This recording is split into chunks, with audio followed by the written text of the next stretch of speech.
예수님도 그렇게 작은 자 이런 그 가난한 분들을 찾아가셔서 돕고 또 치료하시고 가르치시는 것을 요즘 우리는 계속적으로 이제 보고 있습니다.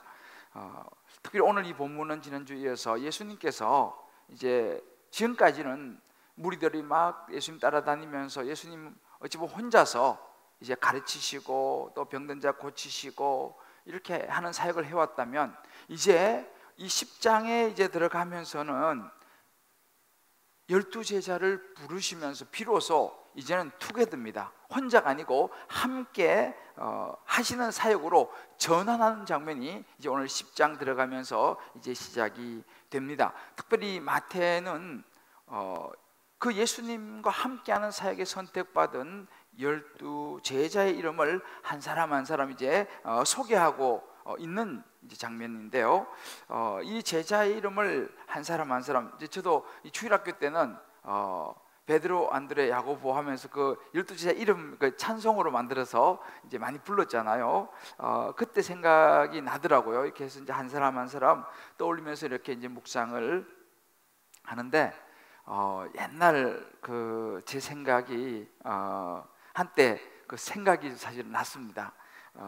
제가 그 신대원 다니던 시절 이제 결혼할 때가 됐어요. 어디 조금 이제 넘어가는 그런 그 당시 20 벌써 한 2년 정도 전이니까 결혼할 때가 이제 좀 넘어가는데, 그래서 우리 이제 주변에 있는 교수님이나 또 친구들이 이 자매들을 이렇게 소개를 사실은 해줘가지고 제가 이제 여러 자매를 만났습니다. 그런데 그 자매들을 이제 소개받고 만나면서 느낀 게 뭐냐면, 이 자매들이 보는 것이 현재에 있는 저의 여러 상황과 이제 모습들을 주로 보았어요. 저는 그 당시 아주 그 시골 출신에다가 뭐 흔한 말로 돈도 빽도 없는, 그렇다고 뭐 제가 무슨 탁월한 실력이 있는 것도 아니고, 여러분 보시다시피 뭐 제가 뭐 또 한인물을 하는 것도 아니고, 그래서 저는 뭐 그냥 웬만하면 그냥 가자 이런 분위기였는데, 웬만하면 안 오는 분위기였어요. 그래서 이제 하여튼 지금 생각해 보면 그때가 제가 참 무슨 용기가 있었는지, 결혼 자금도 사실 제가 아무것도 없었습니다. 하여튼 그냥 결혼해야겠다 이런 생각. 이제 우리 같은 과에 이제 대부분 결혼을 이제 대부분 하고, 근데 우리 이제 저 옆에 있는 저하고 이제 나이도 같은 친구가 이제 결혼을 했어요.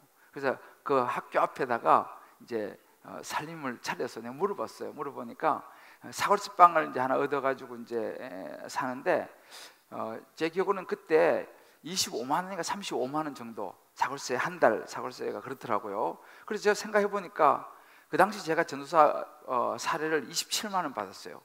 그래서 27만 원 받았기 때문에 이렇게 조금만 더 못하면 뭐 한 30만 원 되겠구나 이렇게 해서 뭐 그럼 나도 할 수 있겠다 이런 용기를 얻고 저도 이제 결혼하려고 사실은 마음을 먹었죠.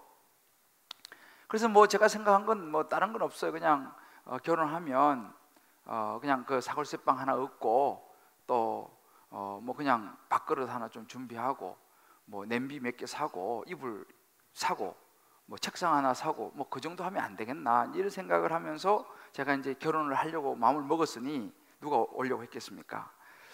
뭐 그냥 교회 사역하면서 뭐 그냥 그렇게 살면 되고, 어차피 나는 하나님 길을 갈 사람인데, 그런 생각하니까 대체로 뭐 사람 자매들이 별로 뭐 그냥 하여튼 제 말에 별로 동조한 사람이 없었어요. 오늘 이 분위기처럼. 그러다가 사실 제가 이제 한 자매를 또 소개를 받고, 제가 저는 뭐 대체로 콜링을 하는 편입니다. 그래서 근데 이 자매가 제 콜링에 응답을 해주었어요. 그래서 저를 선택해 주었습니다. 그래서 제가 이제 바로 그냥 결혼했죠. 그래서 그 자매가 이제 제 아내가 되었습니다. 그래서 이제 그 학교 앞에 정말 저도 이제 원룸을 얻어가지고 시작했던 그런 그 기억이 있는데, 정말 너무 고마웠어요. 너무 고마웠고, 정말 아무것도 없는, 진짜 그렇게 시작을 했어요. 사실은 아무것도 없는 저에게 또 그 자매가 시집을 와준 것만으로도 너무너무 감사하고, 참 물론 그 시집 와서 고생은 좀 많이 했습니다만, 이제 시간이 많이 지나고 보니까 그 자매가 그래도 주님 기쁨의 교회 담임 목사 부인이 돼 있고 또 대학에 또 서울신학대학에 또 교수 부인이 돼 있고 뭐 할렐루야 아닙니까? 참 그런 이 생각이 탁 그냥 떠올랐어요. 이 말씀을 묵상하는데 그래서 이 예수님이 선택하신 제자들을 보니까요. 그래서 그런지 정말 제 마음에 너무 은혜가 됐습니다. 이 제자들 사실 이 제자들을 가만히 보면 이 제자들은 진짜 내세울 곳이 없는 그런 그 시골 출신들이었어요. 근데 이 예수님께서 그들을 선택을 하시더라는 거죠. 그리고 또 그들이 응답을 하더라는 것입니다. 그래서 결국은 예수님과 이 12 제자 사이에서 하나님 나라의 놀라운 이 구원의 역사를 이루는 과정이 되는 것을 제가 보면서 오늘 저는 여러분들과 함께 이 예수님의 선택을 같이 이제 묵상해 보면서 정말 저와 여러분 한 분 한 분 가운데 주시는 성령의 메시지를 받게 되기를 주의 이름으로 축복합니다. 그래서 그 메시지를 잘 우리가 받으면요 정말 우리 인생에 놀라운 하나님의 은혜와 축복이 임할 줄 믿습니다. 예수님의 선택이 주는 교훈을 가만히 보면 그 첫 번째는 이 내세울 것이 없는 사람도 부르신다 라는 것입니다. 제가 좀 전에 말씀드렸지만 내세울 것이 없는 사람도 부르신다. 오늘 그 이전 말씀 보면 12 사도의 이름은 이러하니 라고 이제 예수님의 12 제자 이제 사도가 되었죠. 이 사도들을 열거하고 있는데 제일 먼저 베드로라 하는 시몬을 비롯해서 그의 형제 안드레가 나옵니다. 이 베드로와 이 형제 안드레, 원래 이 안드레는요 세례 요한의 제자였어요. 세례 요한을 따라다니는 제자였는데 예수님을 보면서 이제 예수님을 따라 나선, 그래서 예수님의 제자가 된 사람이 안드레입니다. 그래서 이 안드레와 형제였던 베드로, 그래서 이 안드레가 자기가 먼저 예수님의 제자가 되고 베드로를 이제 데리고 옵니다. 그래서 베드로가 사실은 예수님의 이제 제자가 되었습니다. 이 두 사람은 어부였어요.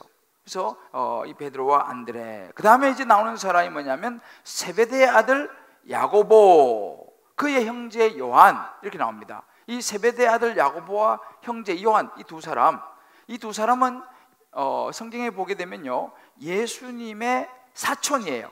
이 두 사람도 역시 어부였습니다. 벌써 어부가 4명이죠. 그리고 나서 나오는 사람이 이제 빌립입니다. 빌립. 이 빌립은 이 안드레하고 베드로를 잘 아는 베세다 출신이에요. 자막을 조금 띄워놔줘요. 막 얼른 들어가지 마시고. 그래서 이 빌립은 이 안드레하고 베드로를 잘 아는, 그래서 같은 그 베세다가 이제 갈릴리 지역도 뭐 나사렛이 있고 베세다가 있지 않습니까? 그 베세다 출신의 사람이었어요. 그래서 이 빌립도 학자들이 아마도 어부였을 것이다라고 보는 학자들이 많습니다. 그리고 나온 사람이 누구면 이제 바돌로메가 나옵니다. 이 바돌로메는 다른 이름으로 나다나엘이라는 이름을 이제 쓰기도 하는데, 이 사람은 누가 데려왔냐? 이 앞에 있는 이 빌립이 이 바돌로메를 데리고 옵니다.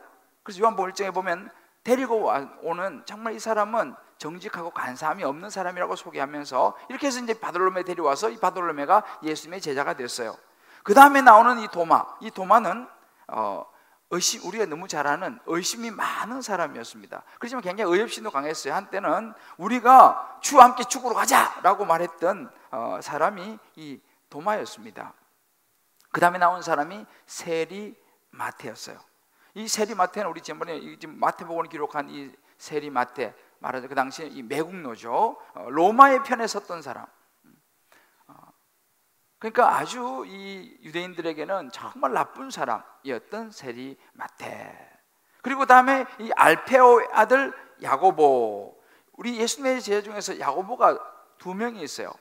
그런데 여기서 이제 구분을 하지 않습니까? 그래서 이 알페오의 아들 이 야고보, 이 알페오의 아들 야고보는요 좀 이렇게 그 뒤에 보면 설명이 작은 야고보다라고 이제 야고보를 소개합니다. 그 다음에 나오는 사람이 이제 다데오. 여기 이 오늘 마태는 그냥 다데오라고 쓰지만 이 다데오는 유다라는 이름을 가지고 있었어요. 그러니까 유다가 또 한 명, 가룟 유다가 있지 않습니까? 그래서 이 가룟 유다와 구분하기 위해서 그냥 다데오라는 이름을 씁니다만, 이 다데오, 이 유다는요 아주 열심당원이었어요. 그 당시에 이 로마를 대항해서 싸우는 아주 열심당원이 이 다데오였습니다. 그리고 다음 나온 사람이 가나안인 시몬, 물론 베드로도 시몬이라고 불려지지만 여기서는 이제 가나안 출신의 이 시몬은 아주 로마에게 격렬하게 저항했던 열심당원이었습니다. 그리고 마지막으로 가룟 유다, 곧 예수를 판 사람, 이렇게 나옵니다. 여기서 보면 이렇게 이제 12명이 나오는데, 이 중에서 이 가룟 유다는 이 유다 남쪽에 있는 이 가룟이라는 이 지역 출신의 사람이었어요. 그러니까 좀 도시 출신 사람, 가룟 유다 한 명이고 나머지 11명은 다 갈릴리 출신이었습니다. 갈릴리 지방에서 11명이 예수님의 제자가 됐고, 예수를 팔았던 이 가룟 유다는 저 남쪽 지방에서 온 사람이었습니다. 자, 지금 여기서 우리가 볼 수 있는 게 뭡니까? 이제 이 세 사람, 이 네 사람은 직업적인 어부였고 아마 빌립도 어부였을 것이라고 보는 것입니다. 그리고 이 로마 편에 있었던 이 매국노, 이 세리, 또 열심당원, 좋은 말로 열심당원이지만 로마 편에서 보면 아주 폭도들, 폭력을 일으키는, 로마 저항에서 싸우는 폭도들이라고 로마 편에서 보면 볼 수 있죠. 그리고 또 뭐 의심이 많은 사람, 또 이름도 없는 이 작은 야고보, 또 이름이 같아가지고 늘 불리한 다데오, 이 유다, 그리고 우리가 잘 아는 배신자 가룟 유다. 예수님의 제자들을 가만히 보게 되면 사실은 말씀드린 것처럼 이 가룟 유다를 제외하고는요 진짜 그 당시 쳐주지 않는, 나사렛에서 무슨 선한 것이 나겠느냐 이런 이야기 들어봤잖아요. 그러니까 그 나사렛이 어디냐? 갈릴리 지역입니다. 그러니까 당시 갈릴리 지역 사람이다 그러면은 아주 그 시골 지역, 그것도 시골에서 하층민들이죠. 하층민, 별로 배우는 것도 없는 이 무식한 사람들로 일반적으로 여겨지는 것이 당시 갈릴리 사람들이었습니다. 그 예수님의 제자들이 이런 사람들이었어요. 여러분은 뭐 내세울 것이 없는 그런 사람들, 유일하게 도시 출신인 가룟 유다는 예수님을 배반한 사람이 되었습니다. 여러분 참 이상하지 않습니까? 예수님이 좀 잘 나가는 사람, 좀 이런 엘리트, 이런 사람들을 앞으로 큰 일을 맡기려면 불러갖고 제자를 삼아야 되는데, 이렇게 시골 출신에 배우지도 못한 그런 사람들을 왜 선택을 하셨을까?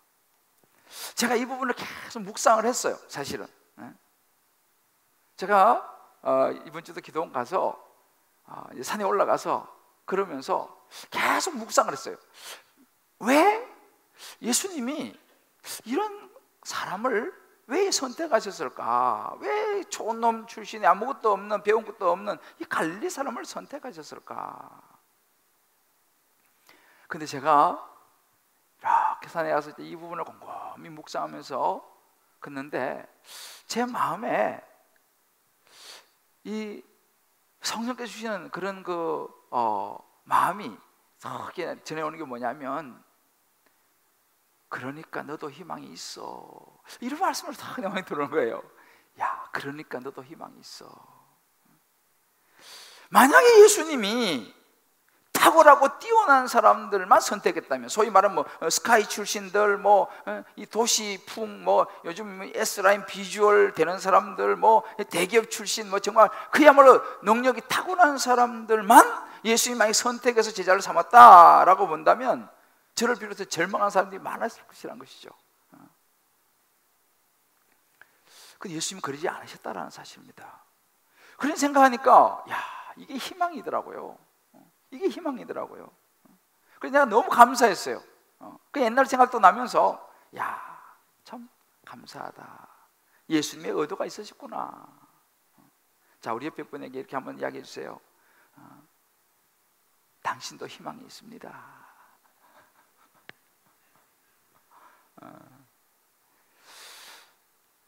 모든 사람에게 예수님이 희망을 주려고 하시는 의도가 포함되어 있지 않았는가? 라는 생각을 해보는 거예요. 예수님은 지금의 현재의 그들의 모습보다는 그들이 앞으로 변화해서 정말 쓰임받을 내일의 모습을 보시지 않았을까라는 것입니다. 제가 그런 눈으로 로마서를 요즘 우리가 새벽마다 묵상하고 있지 않습니까? 이 로마서를 묵상하는데 로마서에 보면 토기장이 하나님이 나오시더라고요. 그러면서 로마서 9장 21절에 토기장이가 진흙 한 덩어리로 하나는 귀 있을 것을 하나는 천 있을 것을 만들 고난이 없느냐라는 이 묵상을 하면서 보통 우리 그렇잖아요. 아우 하나님 불공평해요. 나는 이렇게 천이 쓰는 그릇을 만드시고 뭐 이런 분위기로 우리가 이제 하나님께 실망할 수도 있지만 한편으로 생각하면 저는 너무 소망이 생기는 거예요.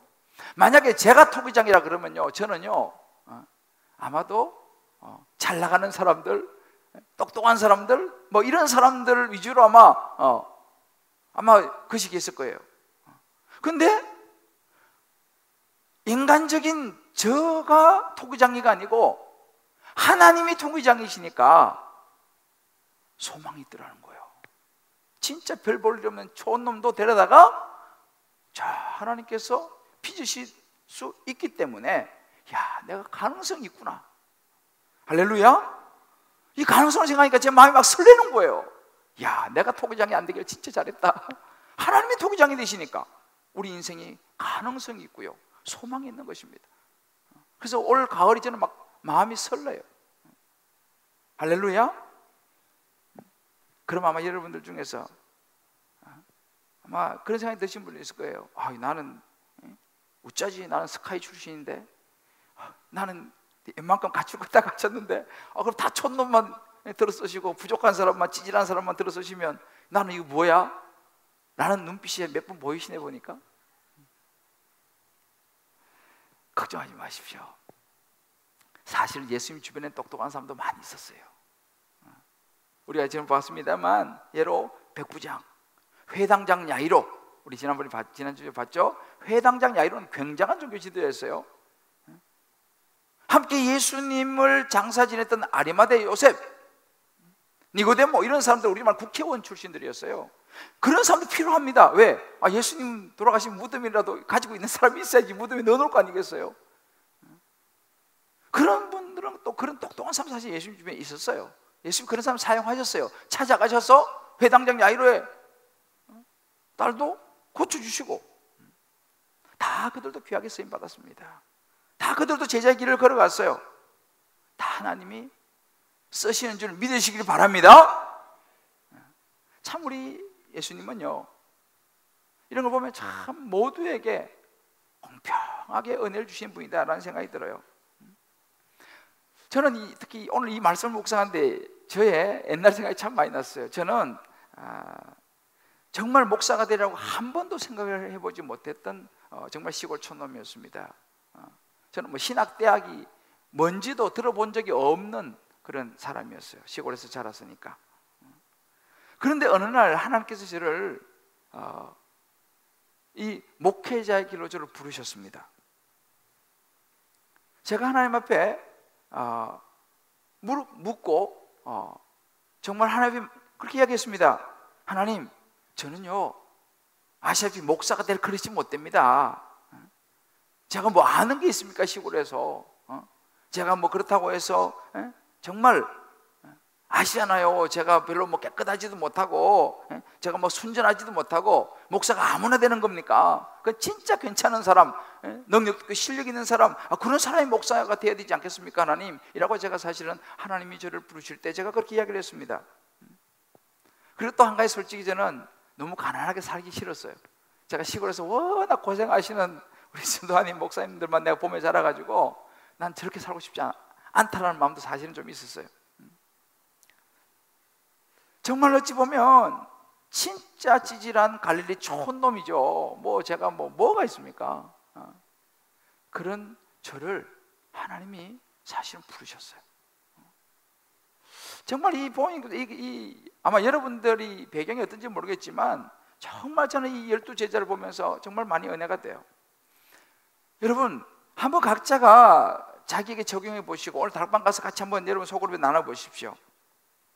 혹시 나는 내 출신, 내 학벌, 어떤 내 외모, 어떤 내 경제력, 이런 부분에 있어서 좀 내가 좀 컴플렉스가 있지 않는가, 좀 열등감이 있지 않는가. 야, 나는 안 돼. 나는 뭐 출신이 그런데 뭐 나 같은 사람도 하나님이 불러서 쓰실까? 라고 혹시 그런 생각이 되는 분이 계시다면, 혹시 여러분 자녀 중에서도, 혹은 여러분 자녀 중에서도 아유, 쟤를 뭐 제가 사랑구실을 할까? 라고 여기지는 혹시라도 그런 자녀가 있다면은, 여러분 오늘 이 말씀을 잘 묵상하시면서 예수님이 누구를 선택하시는가 잘 한번 보십시오. 예수님이 누구를 선택하고 어떤 사람을 선택하셨는가를 잘 보시면서 여러분 가볍게 판단하지 마시기를 주의 이름으로 부탁드립니다. 한번 이 부분을 가지고 오늘 여러분들이 한번 나눠보세요. 달방 가서도 어떤가? 예수님이 어떤 사람을 선택하시는가? 어떤 사람을 사용하시는가? 사실은 그래서 우리가요, 하나님의 자녀가 되기만 하면요, 예수님의 부르심에 따라가기만 하면요, 모든 사람들이 희망과 가능성과 귀하게 쓰임받을 수 있는 존재라는 사실을 확실히 믿게 되시길 주의 이름으로 축복합니다.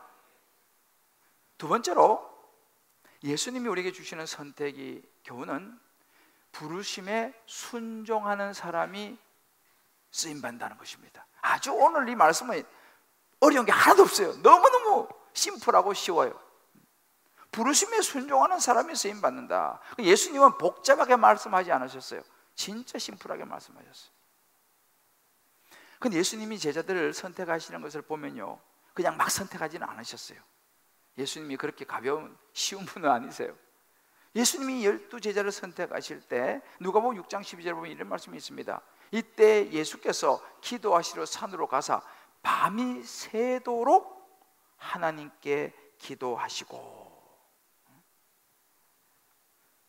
옛날 성경에 밤이 맞도록 이렇게 표현되어 있죠. 여기서 밤이 새도록, 밤이 맞도록, 이 말은요, 온 밤을 이라는 의미입니다. 온 밤을, 그러니까 온 밤을 세워서 하나님과 교통하셨습니다.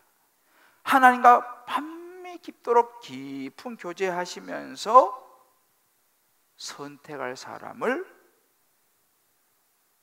생각하셨습니다. 여러분, 하나님과 온 밤을 교통하시면서 선택한 그 제자들이 과연 빗나갈 수 있을까요? 그럴 수 없습니다. 이 선택은 빗나갈 수 없어요. 물론 그 가운데는 자신을 팔 가룟 유다도 포함시키는 이 문제 때문에 난 심히 힘들어하지 않았었을까? 라고 생각을 해보지만, 예수님은 가룟 유다 역시도 제자 중에 한 사람으로 포함시켰다는 사실을 우리는 눈여겨봐야 되는 거예요. 너무 내 마음에 맞는 사람만 다 데리고 갈 수 없어요. 그 중에 한 명은 가룟 유다도 데리고 가야 된다는 사실이에요. 여러분, 다락방도 그렇고 교회도 그렇고 모든 사람이 다 내 마음에 들 수가 없어요. 한 명은 가룟 유다도 있을 수 있다는 사실이에요. 그렇지만 그 가룟 유다도 다 필요하기 때문에 하나님께서 우리의 인생에 붙이시는 줄 믿으시길 바랍니다. 예수님은 그 가룟 유다도 선택하셨어요. 그런데 더 결정적인 것은 뭐냐? 예수님께서 이제 그렇게 밤이 맞도록 기도하시고 내려오셔서 부르셨습니다. 나를 따르라 라고 이제 부르셨어요. 그때 그들이 어떻게 했느냐? 순종하며 따랐다는 것입니다. 단순하지만 순종하며 따라갔다는 것입니다.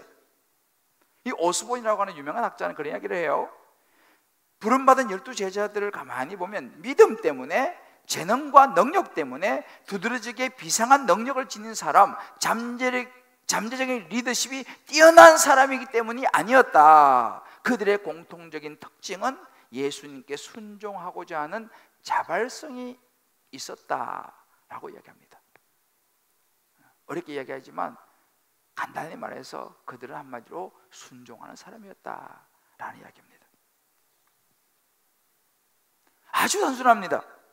만약 이 12제자가 그들 자신들의 생각을 가지고 이런저런 이유를 댄다든지 머뭇거렸다든지 다음에요 라고 했다고 한다면 그들은 그 선택된 자리, 사도의 자리에 서지 못했을 것이라는 사실입니다. 아마 그들이 생각할 수 있겠습니다. 아유, 저는 능력이 안 돼요. 아우, 저는 지금 상황이 안 돼요. 능력을 주시면 제가 하겠습니다. 제가 그럴 만한 실력이 있으면 하겠습니다 라고 그들이 말할 수 있었습니다. 우리도 보통 그러지 않습니까? 그런데 여러분 가만히 보십시오. 예수님은 우리하고 생각이 다르세요. 예수님의 순서는 반대입니다. 뭡니까? 너가 능력, 그 사명을 감당할 수 있는 능력, 힘은 네가 그 부르심에 응답했을 때에, 부르심에 응답을 했을 때에 그것을 감당할 수 있는 능력과 힘을 예수님은 그 다음에 주시는 것입니다. 할렐루야. 오늘 여러분 1절을 보십시오. 1절을 보시면은 예수께서 그의 12제자를 부르시기를 먼저 하셨습니다. 부르시고 난 다음에 응답에 따라온 사람에게 더러운 귀신을 쫓아내며 모든 병과 모든 약한 것을 고치는 권능을 주시니라. 할렐루야. 이게 예수님이 하시는 순서예요. 우리는 능력 주시면, 내가 할 수 있으면, 여건이 되면 이라고 우리는 말합니다. 예수님은 반대입니다. 너가 내 부름에 응답하면, 순종하면 네가 할 수 있는 능력, 그거는 내가 그때 주는 거야. 할렐루야. 우리가 뭐든지 내 자신의 힘으로 하려고 그러면 안 됩니다. 내가 능력이 다 갖추고 하려고 하면 못하는 거죠. 우리 이번에 월드비전 약정 이것도 마찬가지입니다. 아우, 저는 형편이 안 돼서요. 뭐 그럴 수 있어요. 그러나 주님, 제가 형편이 진짜 안 되지만 아껴서라도 내가 한 사람이라도 하면, 담은 10,000원, 20,000원, 30,000원이라도 내가 한번 해보겠습니다. 그럴 때 하나님께서 물질도 부어주시는 줄 믿으시기 바랍니다. 순서를 잘 잡으셔야 돼요. 우리가요, 하나님이 선택하시는 것은요, 하나님이 책임진다는 사실을 믿으시기 바랍니다. 내가 하는 게 아니에요. 그런 사람 교만한 사람이에요. 자, 우리 옆에 분에게 한번 이야기해 주십시다. 선택하시는 하나님이 책임져 주십니다.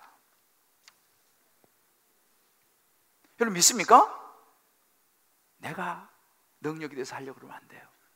그건 교만한 거예요. 저는요, 하나님께서 저를 이제 목사로, 저는 일반 대학을 다니고 있었는데 목사로 저를 이제 어느 날 정말 저를 콜링하셨어요. 요한복음 21장 말씀을 가지고 콜링했습니다. 그거 보면 네가 나를 사랑하느냐? 베드로가 대답하죠. 예, 제가 주님을 사랑하는 주님 아십니다. 내 양을 먹이라. 또 내 양을 치라. 내 양을 먹이 3번 나옵니다. 이 말씀으로 하나님 저를 콜링하셨어요. 정말 제가 기도하는 중에 계속 거부했어요. 저 같은 사람이, 아우, 저는 주님 안 됩니다. 저 같은 사람이 목사님 어떡하려고 그러십니까? 이렇게 이제 계속 거부하고 있었는데 이 말씀을 제게 딱 보여주시면서 저를 콜링하셨어요. 정말 쉽지 않았습니다. 자신이 없었어요. 내가 우리 집안에는 목회자가 없어요. 이 유교 이 배경 백그라운드를 저는 가지고 있기 때문에 우리 아버지는 예수를 믿었지만 우리 큰 집 작은 집 전부 다 전혀 예수 관계 없는, 그러니까 우리 집안에는 뭐 목회자 이런 사람이 없어요. 그러니까 뭐 제가 들어본 적도 없어요. 저는 자신이 없었어요. 제가 또 부족하다 생각했어요. 그래도 생각해 보십시오. 제가 지금까지 가던 길이 있고 준비하던 게 있는데 그 길을 접고 다른 길을 가야 하는데 이게 저한테는 굉장히 어려운 이야기였습니다. 그러면 이제 신학대학원을 가야 되는데, 그러면은 제가 완전히 지금까지 공부하던, 저는 원래 이제 이 교육계 쪽으로 이제 가려고 준비를 하고 있었어요. 그래서 이제 교직도 이수하고 교생 실습도 나가고 이제 대학원도 이제 교육대학원 쪽으로 이제 가려고 열심히 제가 공부하고 있었는데, 이제 이게 다 방향이 틀어진 거. 신학대학원이라는 것은 과목 자체가 다르잖아요. 그런데 그때 제가 기도하면서 정말 쉽지 않았지만 순종했습니다. 갑작스럽게 진로를, 그것도 대학 4학년 때 늦게서야 진로를 이제 바꿔야 됐어요. 이전에는 제가 전 생각도 못했기 때문에 준비를 하지 못했기 때문에. 그래서 이제 4학년 2학기 되면서 제가 이제 준비를 하는데 열심히 준비를 했어요. 그러다가 몸에 물이 와가지고 건강에 문제가 생겨서 고생도 했어요. 근데 하여튼 우여곡절 끝에 하여튼 대학원 시험을 준비하면서 이제 시험을 쳤어요. 아무도 저는 뭐 누가 가르쳐주는 사람도 없고, 딱 한 번 학교 서울신학대학 그 대학원에 찾아가서 지나가는 사람한테 물어봤어요. 시험 과목이 뭐냐고. 그거 물어봐서 가르쳐줘가지고 학교 앞에 가서 책 한 권 사라고 그랬고, 책 한 권 사가지고 그냥 어서 혼자 공부를 했어요. 그냥 놀라운 일이 생겼어요. 제가 그 대학원을 들어갔는데, 그 정말 촌놈이고 아무것도 모르는 사람이 최고의 성적으로 들어갔다는 거 아니겠습니까? 별로 안 믿어지는 눈빛인데 제가 장학금도 받으면서요, 들어갈 때 딱 한 번 받아봤어. 그 뒤로 못 받았어. 제가 알았어요. 하나님의 부르심에 순종하는 이것이 하나님의 선물이구나. 그렇게 제 이 목회자의 인생은 시작됐습니다. 그때 제가 알았어요. 순종이 능력이다. 할렐루야. 하나님이 제일 기뻐하시는 게 뭔지 아세요? 제사보다도 순종입니다. 제자들을 선택하신 이 제자들이 선택된 핵심은 뭐냐? 그들의 순종에 있었다는 사실이에요. 아무리 주님께서 기도하시고 부르시지만 자기가 순종하자면 의미가 없습니다. 왜요? 하나님은 강제로 하지는 않으세요. 하나님은요, 교만한 사람을 안 쓰시는 게 아니고 못 쓰십니다. 이걸 아셔야 돼. 왜? 교만한 사람은 하나님이 쓸 수가 없어요. 한번 우리 여러분 각자가 한번 적용해 보세요. 나는 예수님의 부르심에 순종하고 있는가? 아직도 내 생각으로 하나님의 부르심에 거절하고 고집 피우면서 내 길을 가고 있지 않는가? 아직도 저는 부족합니다 라고 말하면서 아직도 저 시간이 더 필요해요 라고 말하지 않는가? 물론 각자가 순종해야 될 영역은 다 달라요. 오늘 달방 가셔가지고 소그룹에서 각자가 한번 나눠보세요. 내가 지금 순종해야 될 영역이 있는데 순종하지 못하고 있는 그 영역, 그 일은 무엇인가? 한번 여러분 나눠보시고, 정말 이제는 내가 순종하는 사람이 쓰임받는다는 사실 함께 여러분 나누시고 각자의 마음속에 적용해 보시기 바랍니다. 순종해서 손해본 사람은 아무도 없습니다. 성경을 다 찾아보십시오. 순종해서 고생한 사람들은 많이 있어요. 그러나 그 고생은 절대 헛되지 않았습니다.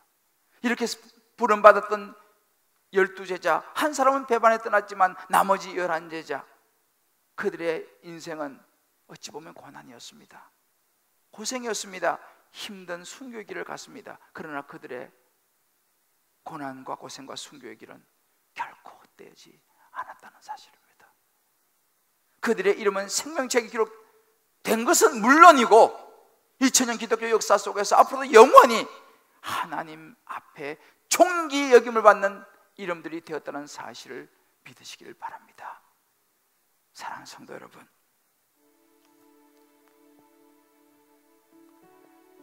모든 사람을 목사로 부르시는 것은 아니죠. 또 그럴 필요도 없습니다. 모든 사람이 목사 되면 어떡하겠습니까? 요즘 목사도 너무 많아가지고 여러 가지 문제가 많이 생기는데, 우리 각자의 삶의 자리에서 우리는 부름을 받습니다. 저는요, 하나님이 저를 목회자의 길로 부르실 때 그때 그런 생각을 했어요. 아, 내가 세상을 다 버려야 되는구나. 저는 그때 그 심정은 머리 깎고 절로 들어가는 분위기였어요. 왜? 목회자를 부르신다는 것은 완전히 세상을 던진다고 저는 생각을 했어요. 사실은 굉장히 힘들었어요. 그래서 그 순간. 그런데 그건 아니었어요. 하나님께서 내가 세상을 다 버리는 게 아니고요, 그때까지 제가 준비했던 그것을 그대로 사용하셨습니다. 절대로 하나님 앞에서 하나도 쓸모없는 것은 없더라니까요. 제가 그때 준비했던, 그때 제가 이제 영문학을 전공하고 정말 영문도 모르고 들어갔다 영문도 모르고 나왔습니다만, 그 영어 열심히 제가 공부했거든요. 그것이 나는 다 그 쓸모없는 줄 알았어요. 근데 내가 진로를 바꾸고 보니까, 그때 대학원 들어갈 때 제가 영어 시험이 한 과목이 있었어요. 그 시험 너무 제가 잘 본 거죠. 이번에 내가 네팔 갔는데 옛날 그때 공부했던 영어가 쓰임을 받더라니까요. 세상을 다 버리는 게 사실 아닙니다.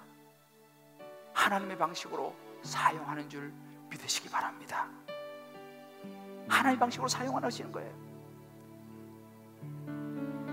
내가 예수 믿으면, 내가 주님 부름에 대답하면 나는 완전히 망한다? 망하지 않습니다. 물론 세상적으로 볼 때는 좀 그렇게 보일지 몰라요. 그러나 하나님은 다 사용하십니다.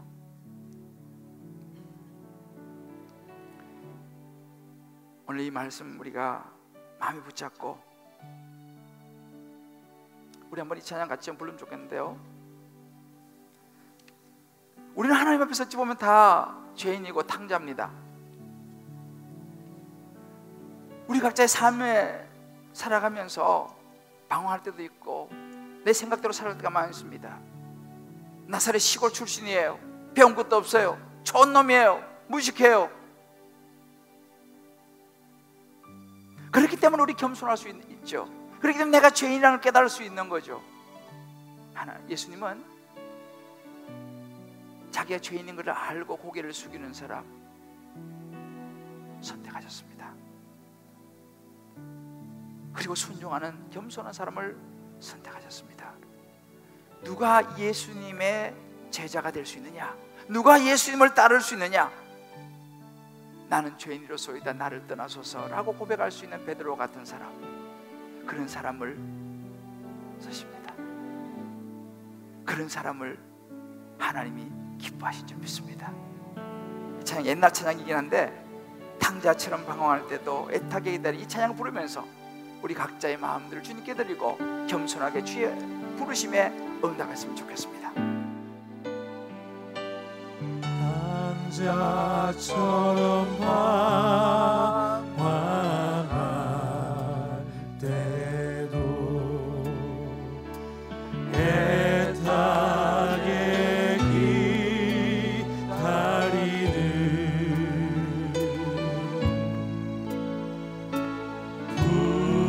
부드러운 주님의 음성이 내 마음을 녹이셨네. 오 주님, 나 이제 갑니다. 오 주님, 나 이제 갑니다. 날 받아주소서. 날 받아주소서.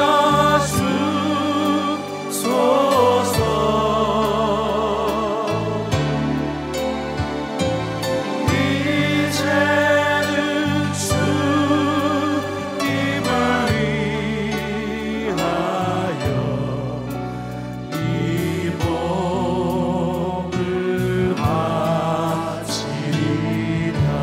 우리의 모습입니다. 불순종한 요나와 같이도 불순종한 요나와 같이도 방황하던 나에게 방황하던 나에게 따뜻한 주님의 손길이 따뜻한 주님의 손길이 내 손을 잡으셨네.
시간 기도합시다.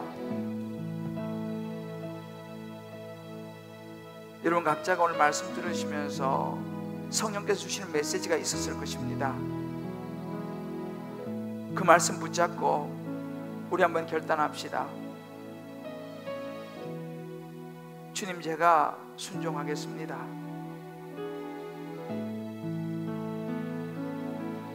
주님, 제가 예수님이 제자를 선택하시는 그 가치관, 그 시각을 가지겠습니다.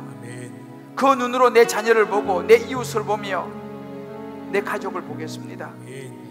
세상은 실패했다고 말하고, 세상은 무식하다고 말하고, 촌놈이라고 말하고,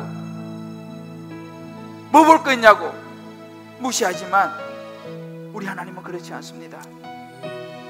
우리 하나님은 그런 사람 중에서 찾으십니다. 겸손한 자 중에서 찾으십니다. 내가 죄인이며 내가 정말 하나님 앞에 부끄러운 죄인이라 주님 저를 떠나달라고 라고 말하는 사람을 찾으신다는 사실을 우리 기억해야 됩니다. 얼마나 감사합니까? 정말 별 볼일 없는 이런 사람을 갖다가 주님께서 부르셔서 이렇게 주님 앞에 사역하며 살아갈 수 있도록 불러주신 것, 우리 이 시간 이 말씀 붙잡고 주님 앞에 감사하며 감격하고 고백하며 결단하며 같이 한번 기도하겠습니다. 주여,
하나님 아버지 참 감사합니다.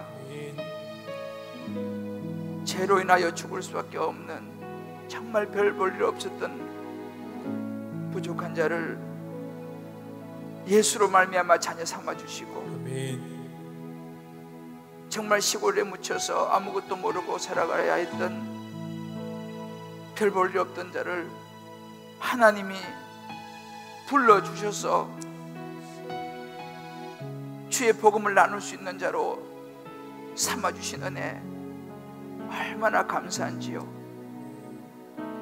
주님 참으로 감사합니다. 주님 참으로 감사합니다.